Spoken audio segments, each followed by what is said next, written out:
Welcome everyone, Christine here on Serious Gaming with the discussion about Protection Paladin pre-raid gearing in World of Warcraft The Burning Crusade Classic. I've done a full pre-raid tier 4 and tier 5 gearing guide for Protection Paladin, but here I am on the PTR of a private server that's going to come out at the end of July, and I can see the gear on my actual character, which is obviously useful since you want to see the stats, the armor, the HP, the avoidance, the defense on an actual character, as opposed to using an item builder to be able to have a more accurate picture in this case of what I'm really getting. Now, as a Protection Paladin, there are two things you need above all else. You need 495 defense, and then you need a combination of miss, dodge, parry, and block chance of over 102.4% in order to be immune to crushing blows. Getting immunity from critical blows and crushing blows, very significant. It is, however, fairly difficult to get it done, especially getting it done properly as a Protection Paladin. Holy Shield gives you 30%. You add in Libram of Repentance, that's more obviously, but you need a good amount of avoidance plus block in order to get to the crush cap.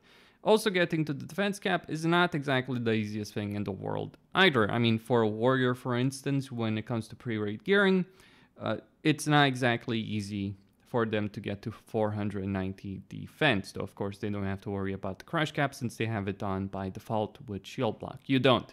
In fact, you are the most gear dependent of all the tanks, though you scale very well with gear and with consumables as well. The reason behind that is because of combat expertise and because of sacred duty. So that's 16% stamina that you get from talents as a Protection Paladin. So the more stamina you have, the better off you'll be. Now, looking at the pieces of gear, there are some things that will be essential in order to achieve optimal pre-raid gearing. And these are the Devil Shark Cape from Steamvolt's Normal, from the final boss, from Carafres, 22 stamina, 18 dodge rating, 20 defense rating, 29 block value with a 12 agility enchant. If you have dodge rating, go for dodge rating if it's available. Chances are, however, it won't be, since it's an AQ enchant, and if you're just starting on a Burning Crusade server, it won't be available until 2.2 when the enchant was added to the vendors in Shatraf. Beyond that, you have Endormous Tier. This is from the Caverns of Time quest. Do Caverns of Time, do both instances, do the quest line, and you get Endormous Tier. 10 defense rating, 26 dodge rating, 15 shield block rating. Very significant ring. Obviously, it doesn't have stamina, so it's not as great as some other options, but the amount of avoidance and the amount of block rating makes it essential when it comes to pre-raid gearing. Second ring, Elementium Band of the Century, 24 stamina, 20 defense rating, 19 dodge rating. Pretty difficult to replace this one. You'll be using this one until tier 5, until you can replace it with the Morgrim ring, which acts in a similar fashion. Endormous Tier you'll replace when you get enough raid gear that has enough avoidance and block that you don't need the shield block rating or the dodge, and then you'll just go for either the Karazhan Reputation ring or any ring that has armor and stamina, and of course defense. Trinket-wise, you have Figurine of the Colossus. This is essential from Shattered Hull's Normal, from Kharkiv Bladefist, 32 shield block rating, and an unused effect that heals you for 120. Now, this is important for AoE tanking, or rather for grinding, for farming, but it can be useful. The unused effect is useful for AoE tanking as well, because, hey, healing generates aggro. It should generate aggro anyway. Second trinket is our Gaussian Compass. Now, if you have engineering, and you should go engineering, you can use a Goblin rocket launcher. This is from Underbog Heroic, and it's basically the non-engineering version. If you're playing a Protection Paladin in Burning Crusade, you probably want to go engineering. Not necessarily right off the bat, but you want to go engineering eventually, because you will have access to 2 stamina trinkets from engineering, which you just don't have access to otherwise. You can get one with our Gaussian Compass, which is just not as good. There is also one from the tier 5 trash, but again, not as good. So engineering provides some really good, solid stamina trinkets that you can use.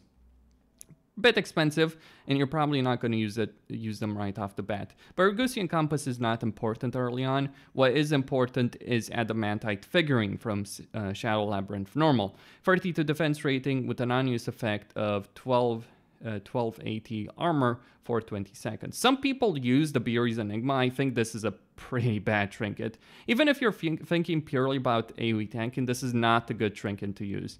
Because when it comes to tanking a large number of mobs, you do have Redoubt. And between Redoubt and Holy Shield, it should be enough unless you're tanking a very, very high number of mobs. And even then, having armor versus just shield block rating is probably more beneficial in some ways.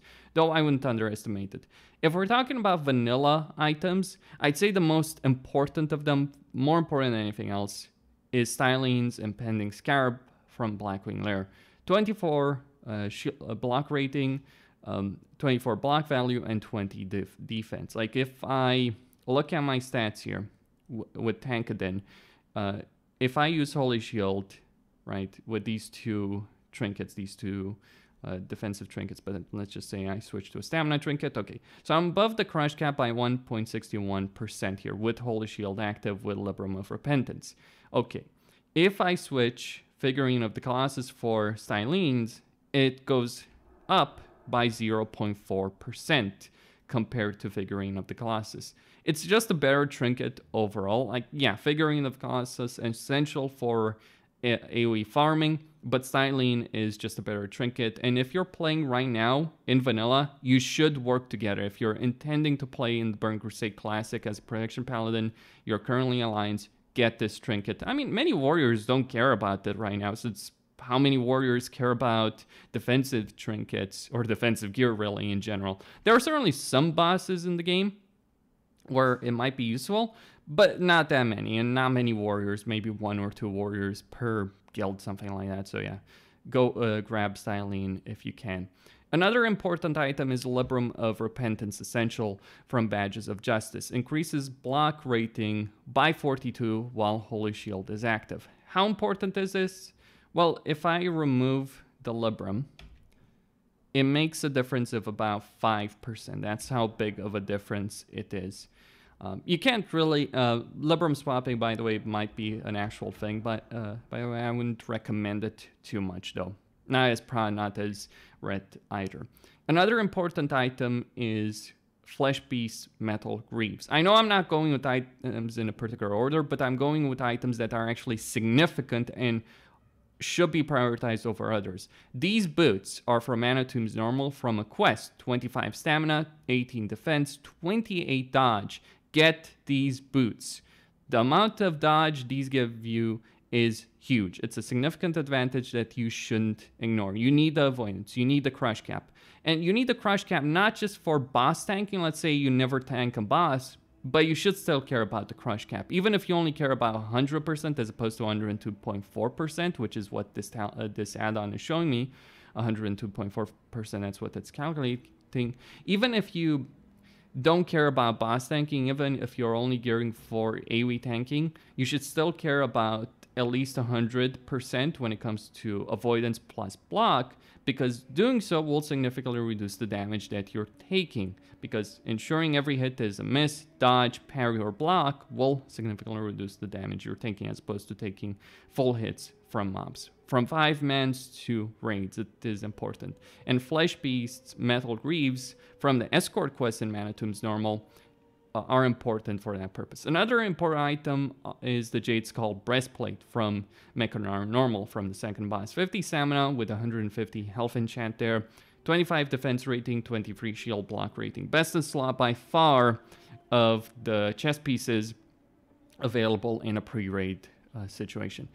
Other items are not quite as relevant, though I personally also say that the shoulders, the neck, belt, pants, all that are still very important. You don't really have as many choices. Now, let's talk about some other pieces in order this time around. Helm. Helm of the Righteous with Gloves of the Righteous.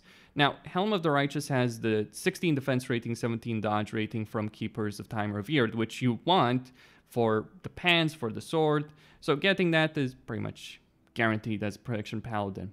Now, you may not have a meta gem available early on, But the reason you're going for Helm of the Righteous with 30 stamina, 21 defense rating, 23 spell damage, and 6 MP5, which is a useless stat, as well as Gauntlets of the Righteous as an option for these, which have 22 stamina, 19 defense rating, 21 spell damage, 7 MP5, you're getting these two items not because they're great defensively, but because they're great from a threat perspective. Beyond the fact that they both have spell damage, about 44 spell damage in total, these two items, the 2-step bonus is huge because Consecration is a pretty expensive spell in terms of mana.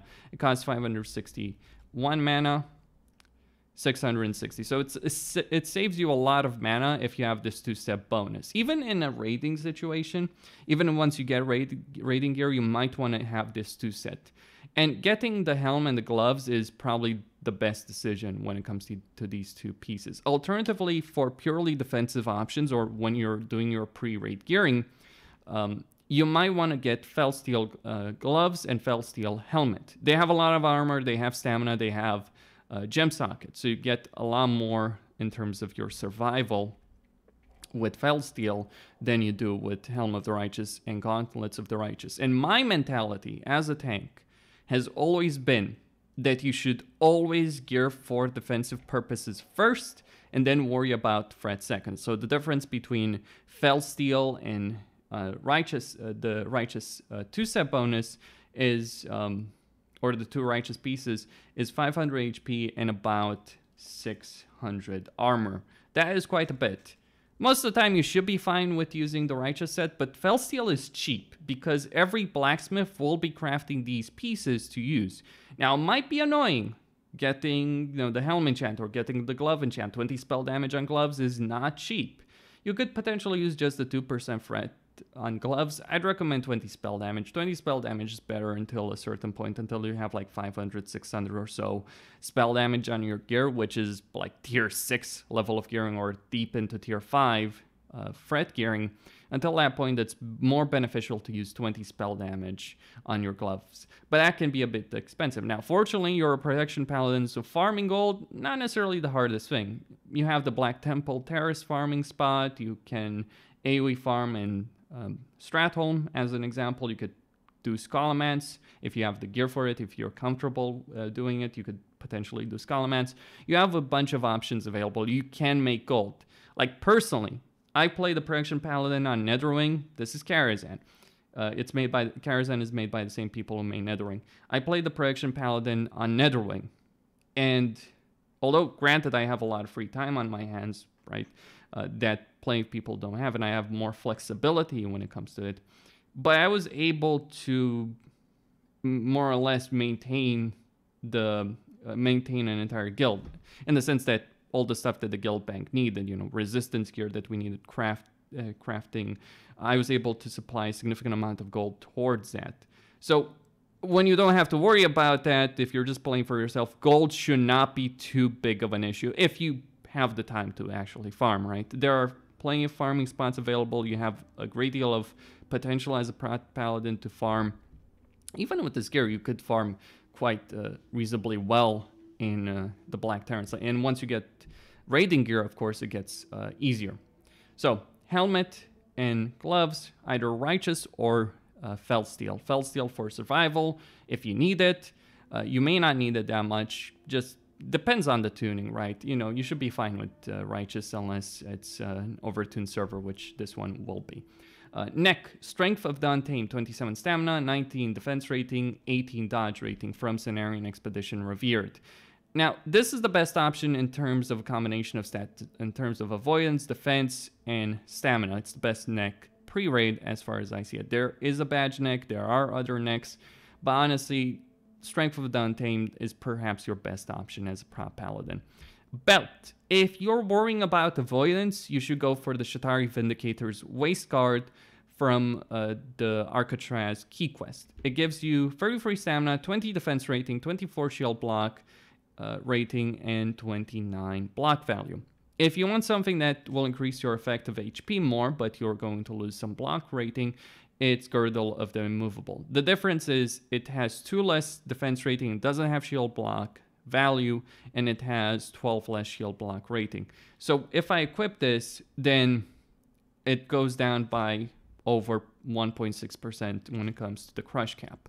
Now, I'd still be able to get over the crush cap with this gear by using Girdle of the Immovable, which drops from Slave Pen's Heroic. I'd still be over the crush cap by using Kings, and most of the time as Prop Paladin, you will have Kings, you should be using Kings.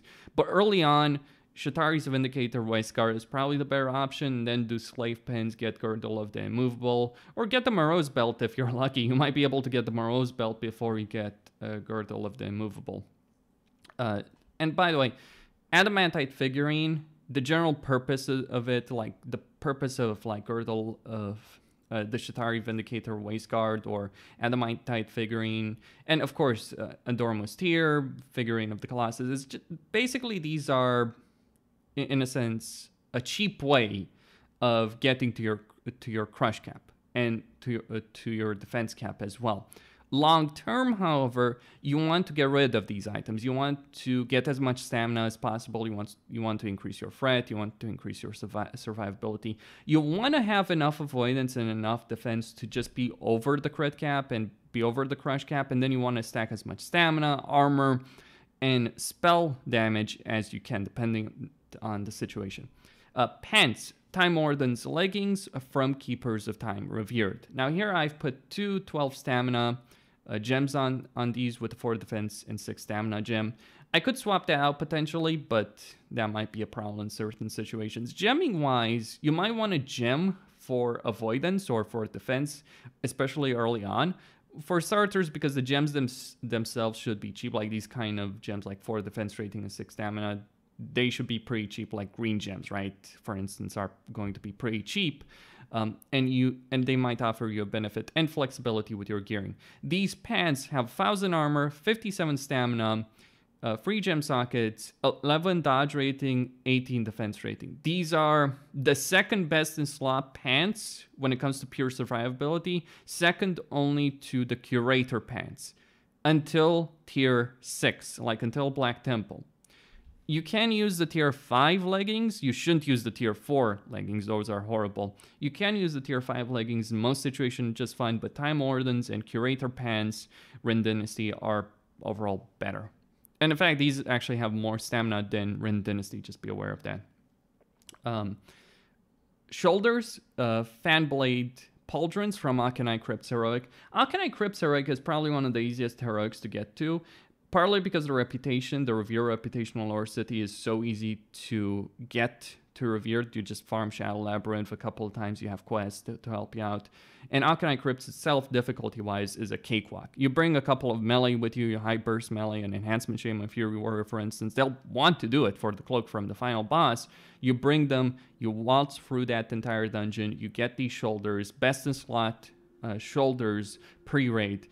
Some people want to use Spalders of the Righteous from Botanica, and you can have these. In fact, you should, if you want some flexibility, like for instance, you can get the 2-set with the helmet and the shoulders and maybe use the Maiden Gloves, for instance, if you get lucky with that. But for the most part, when it comes to pre-raid gearing, Fanblade Pauldrons are the way to go because they give you defense rating and parry rating. 20 defense, 15 parry, 2 gem sockets, 22 stamina. The difference between these and every other shoulder in the game pre-raid is that these have parry. They have avoidance beyond just defense rating, like Spalders of the Righteous have defense ratings. The bold shoulders, they don't have avoidance. So just be aware of that and understand that having shoulders with avoidance is really the way to go. If you care about fret, get the gloves, get the helmet. You'll lose less than if you're using the Spalders of the Righteous. And I see so many Protection Paladins on so many servers using these Righteous shoulders. There are some situations, absolutely, where you could use them, but for the most part, you'll be fine with Fanblade Pauldrons. And then wrists. Well, there is a crafted option, but pre-raid, when it comes to actual drops or quest rewards, you have Shatari Rot Arm Guards. I believe these are from a quest in Shadow Labyrinth normal, and they give you 18 stamina, 12 defense rating, a gem socket with a 12 defense rating, enchant, which may or may not be available. If it isn't available, you can gem for it to make up for the lost defense and just put stamina on the bracer. The enchant doesn't really matter. If you don't have some certain enchants, if you're missing just a bit when it comes to defense rating, if you're missing a bit in terms of avoidance, you can make it up with gemming. For instance, on the shoulders, I have a 5 dodge rating, 6 stamina gem, the Regal Tanzanite. I believe this is also from Shadow Labyrinth Heroic. This one is from Shadow Labyrinth Heroic, if I'm not mistaken about it. You can only have one, of course. There are some gems available from dungeons that have parry, that have dodge, and they are pretty strong and pretty useful. Or hell, you could just go for pure dodge rating if you want to spend quite a bit of gold on red gems. That's also available for you at the start. Here I have on the shoulders, going back to them, I have the 15 defense rating, 10 dodge rating shoulder enchant from Scryers. Obviously, with pre-raid, most people will just have the honored ones, but you can make it up with certain enchants, certain gems, if you so desire. When it comes to bracers, the option you want to go for, really, pre-raid, and honestly, even raid gear, until, like, Void Reaver at the earliest, or Tier 6, most reasonably, are the bracers of the Green Fortress. 39 stamina, 12 stamina, bracer enchant, 10 dodge rating, 17 defense rating. And I'm still over the defense cap, just barely. That's what the gem here on the pants is for, like that 4 defense rating is, so I can use the bracers of the Green Fortress and still be over the defense cap and be over the crush cap with that. It helps. It's a tiny bit, but you'll be fighting for that tiny bit for small amounts of rating. You'll want to squeeze as much stamina out of your gear in particular, but also have enough, obviously, to be crush capped and defense capped. When it comes to weapon and shield, well, weapon Continuum Blade is probably the most sensible option. If you want something for more fret, you have Stormcaller from Thrallmar or the Alliance version, which gives you more fret because it has more spell damage. I've done testing with all of the weapons available for Paladins pre-raid. Stormcaller or the Alliance variant are the best fret per second. The Gavel from Lower City is just awful, quite simply. Unless you're Alliance and only in the situation where you're using Seal of Vengeance, is Gavel from Lower City worth it? Most of the time, Stormcaller is the best option. Many people are lazy. They can't be bothered spending a lot of gold on this weapon, and honestly, I personally don't think it's worth it. Continuum Blade is better than Gavel, unless you have Seal of Vengeance. Continuum Blade is better, and it's not too far removed from Stormcaller. I think it's, what, 12 to 20 or something like that, fret per second difference between Continuum Blade and Stormcaller. I think you'd be fine most of the time using Continuum Blade over Stormcaller, because Continuum Blade also has about 200 more HP. Actually, this is with Kings, so I'll just remove that. So removing Kings, okay. Yeah, about 200 HP without Kings, just purely on buff difference between Stormcaller and Continuum Blade. If you feel 200 HP is worth the trade-off, and honestly, like, you know, I'm making that trade-off with the gloves, but that's for the 2-step bonus. It's not just, oh, I get 20 spell damage. No, it's I get 20 spell damage and a consecration mana cost reduction. So that's worth it. I don't necessarily feel that the trade-off is worth it between Stormcaller and Continuum Blade, but if you just want to squeeze out as much fret as possible, then yeah, Stormcaller might be worth it. And shield, there's plenty of shields. Just go for something that has high defense and as much stamina as possible, but the one you want to go for in the long term is Azure Shield of Koldara. 31 stamina, 18 stamina shield enchant, 22 defense rating, 33 block value. There is a block rating enchant on shield. I'm not fond of using it. You can use it as a brute force approach if you just really care about getting the crush cap for whatever means necessary. I'm not fond of using it long term because 18 stamina, that's 200 HP more or less. That's a lot. You don't want to lose that on your shield just for shield block rating, so I don't feel it's worth it. And with all of this gear, when we're looking at like what would I use from a survival standpoint, I'd go with something like this, right? From a survival standpoint, you have close to 12.9k armor, 495 defense, and above the crush cap by 0.62%. Can go Can get a bit more right if I switch the belt, but yeah. And overall, over 12k HP, 12.4k HP. For a fret option, just gonna heal a bit. 12k HP for a fret option with Helm of Righteous and Gauntlets of the Righteous. 12k HP, 12.2k armor. So 600 armor and 400 HP. That's the trade-off of Fel Steel versus Gauntlets of the Righteous and Helm of the Righteous. Hope this was useful for all of you. Costin here on Serious Gaming signing out. Don't forget to subscribe, like, and enable notifications. And just remember this, as a protection paladin, you are very gear dependent, so it is very important to get it right, to put in the effort to get it right, because otherwise you will just be a far weaker tank, especially compared to warriors. Warriors do have an enormous advantage against paladins and druids early on in the game. You want to try and close that gap as much as possible. But anyway, stay tuned for more.